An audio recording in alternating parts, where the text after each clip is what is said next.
ശങ്കരനും കുഞ്ഞൂസും സെറ്റാവാൻ വേണ്ടിയിട്ട് മാക്സിമം നമ്മൾ ട്രൈ ചെയ്യുന്നുണ്ട് കേട്ടോ. ഒരു തവണ നമ്മൾ രണ്ടുപേരും കൂടെ ഇങ്ങോട്ട് കൂട്ടിലിട്ടപ്പോൾ കടിക്കാൻ ശ്രമിക്കുന്നുണ്ടെങ്കിൽ പോലും നമ്മളെ ശങ്കരൻ ഭയങ്കര കാമായിട്ട് നിൽക്കുന്നുണ്ട് കേട്ടോ. ആൾ ഇടയ്ക്ക് പോയിട്ടൊരു ഉമ്മ വയ്ക്കാനൊക്കെ ശ്രമിക്കുന്നുണ്ട്, കുഞ്ഞൂസ് നിന്ന് കൊടുക്കുന്നുണ്ട്. ആ ഒരു കാഴ്ച കാണുമ്പോൾ ഭയങ്കര സന്തോഷമാണ് കേട്ടോ. അതുപോലെ തന്നെ അവളെ പാല് കുടിക്കാനും ശ്രമിക്കുന്നുണ്ട് നമ്മുടെ ശങ്കരൻ കേട്ടോ. അയ്യോ ഭയങ്കര ഒരു കാഴ്ചയായി പോയി. ഇനിയിപ്പോൾ പാല് കുടിക്കാൻ ശ്രമിച്ചാണ്ടാണ് എന്താണെന്ന് അറിയില്ല. ശങ്കരൻ്റെ അടുത്തേക്ക് വരുമ്പോൾ ജസ്റ്റ് ഒന്നൊരു മുരളച്ച കുഞ്ഞൂസ് മുരളുമ്പോൾ ശങ്കരനൊന്ന് പേടിച്ചിട്ട് മാറും കേട്ടോ. എന്നാലും അവൻ ആ കടിക്കാനും ശ്രമിക്കുന്നുണ്ട്. അമ്മ കുഞ്ഞിനെ കടിക്കുന്ന ആ ഒരു സ്നേഹക്കരുതൽ തന്നെയാണ് കുഞ്ഞൂസ് ചെയ്യുന്നത് തന്നെയാണ് എൻ്റെ ബലമായ സംശയം. കാഴ്ച കണ്ടപ്പോൾ എനിക്കൊരു കാര്യം മനസ്സിലായി, ശങ്കരൻ അവൻ്റെ അമ്മയെ നന്നായിട്ട് മിസ് ചെയ്യുന്നുണ്ട് എന്നുള്ളത്. അവൻ ഒരു പക്ഷേ ഇവളെ പാല് കുടിക്കാൻ നോക്കുന്നത് ഇവള് ദേഷ്യത്തോടെ കാണുന്നതുകൊണ്ടായിരിക്കാം ഒരു പക്ഷേ ഇവനെ കാണുമ്പോൾ കടിക്കാൻ നോക്കണം, അല്ലെങ്കിൽ ഒരമ്മയുടെ സ്നേഹം പോലെ കടിക്കുന്നതായിരിക്കും കേട്ടോ. ഇവരെ കാഴ്ചകൾ കണ്ടുവന്നപ്പോൾ ആ ഒരുത്തി പോയി മണ്ണിൽ പരിപാടി എടുക്കുക. മണ്ണാണെങ്കിൽ പോട്ടെ, മോട്ടർ വലിച്ചു വരുന്ന ലക്ഷണമാണ് കേട്ടോ. എടി ഇവിടെ വാടി എന്ന് പറഞ്ഞപ്പോൾ ആൾക്ക് പെട്ടെന്നൊന്നും തിരിയാൻ വയ്യ. എന്നാലും ആൾ വേഗം റിവേഴ്സിൽ തൻ്റെ അടുത്തേക്ക് വന്നിട്ടോ. എന്ത് പണിയായി ചെയ്യണത്, നല്ല അടി കിട്ടിട്ടോ എന്ന് പറഞ്ഞപ്പോൾ ആൾ വേഗം വിഷയം മാറ്റാനും കൊഞ്ചിക്കാനൊക്കെ നോക്കുന്നുണ്ട് കേട്ടോ. എന്താ വിളവത്തിയാരോ. അത് കഴിഞ്ഞ ശേഷം അവൾ നേരെ കൂടിൻ്റെ അടുത്തേക്ക് പോയപ്പോൾ അവളെയും കൂടി ഞാൻ ആ കൂട്ടിലങ്ങോട്ട് ഇട്ടിട്ടോ.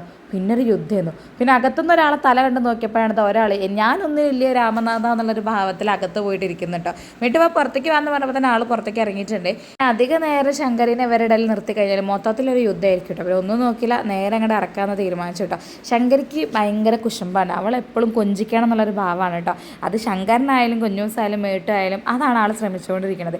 അതുപോലെ തന്നെ കൂട്ടുന്നത് ഒറ്റയ്ക്ക് ഇറങ്ങാൻ ഇതുവരെ ശങ്കരി പഠിച്ചിട്ടില്ല, പഠിച്ചുകൊണ്ടിരിക്കുകയാണ്. അപ്പോൾ അവളെ ഞാൻ ഹെൽപ്പ് ചെയ്തിട്ടാണ് കൂട്ടിൻ്റെ പുറത്തേക്ക് ഇറക്കിയിരുന്നത്. അവൾ മാത്രമല്ല എല്ലാവരും കൂടെ വന്നപ്പോൾ ഞാൻ പെട്ടോ എന്നുള്ളൊരു ഭാവത്തിലായിരുന്നു നമ്മളെ മേട്ടുണ്ടായിരുന്നു കേട്ടോ. പിന്നെ കുറച്ച് സമയം ഇവരൊക്കെ കളിപ്പിച്ചതിന് ശേഷം ഓരോരുത്തരായിട്ട് ഞാൻ കൂട്ടിലാക്കി. നല്ല രസമാട്ടോ ഇവരെ കൂടെ അങ്ങനെ കളിച്ചിരിക്കാൻ. ഇതിനിടയിൽ ഞാൻ ശങ്കരി ഒന്ന് പൈപ്പിൻ്റെ അടുത്തേക്ക് ഒന്ന് പോയപ്പോൾ എൻ്റെ ചുണ്ടൊന്ന് ചെറുതായിട്ട് പൊട്ടിട്ടോ. സത്യം പറയാലോ, ആ മൊമെൻറ്റ് എന്താ സംഭവിച്ചതെന്ന് ഇപ്പോഴും എനിക്ക് ഓർമ്മയില്ല. ഞാൻ ആ ഒരു ചുണ്ടിൽ ഐസും കട്ട ഇങ്ങനെ വെച്ച് കൊടുക്കുമ്പോഴും ഞാൻ ആലോചിക്കണം ഈശ്വര ഇതിപ്പോൾ എന്താ പറ്റിയത് എന്നുള്ളതാണ്. ആ ഒരു ഭാവത്തിൽ ഞാൻ ശങ്കരിനെ നോക്കുന്നുണ്ട്, അവളും അതേ ഭാവത്തിൽ എന്നെ നോക്കുന്നുണ്ട് കേട്ടോ. വല്ലാത്തൊരവസ്ഥയായി. നാളെ എനിക്കൊരു സ്ഥലം വരെ പോകാനുള്ളതാണ്, അല്ലെങ്കിൽ തന്നെ മത്തങ്ങ ചുണ്ടാണ്. അതിനിടയിൽ ഈ പൊട്ടലും കൂടി ആയിക്കഴിഞ്ഞാൽ ആലോചിക്കാൻ വയ്യാത്തൊരവസ്ഥ കേട്ടോ. ഈശ്വര അതൊക്കെ പെട്ടെന്നൊന്ന് മാറി കിട്ടണേ. അതുകൊണ്ട് പൊന്താതിരിക്കാൻ വേണ്ടി മാക്സിമം ഐസും കാര്യങ്ങളൊക്കെ ഞാൻ വെച്ചിട്ടുണ്ട് കേട്ടോ. അത്യാവശ്യം നല്ല വേദന ഉണ്ടായിട്ടുണ്ടായിരുന്നു കേട്ടോ. അയ്യോ വല്ലാത്തൊരവസ്ഥയായിപ്പോയി കേസ്. എന്തായാലും പോട്ടെ, വരാനുള്ളത് എന്തായാലും വഴി തങ്ങൂലല്ലോ.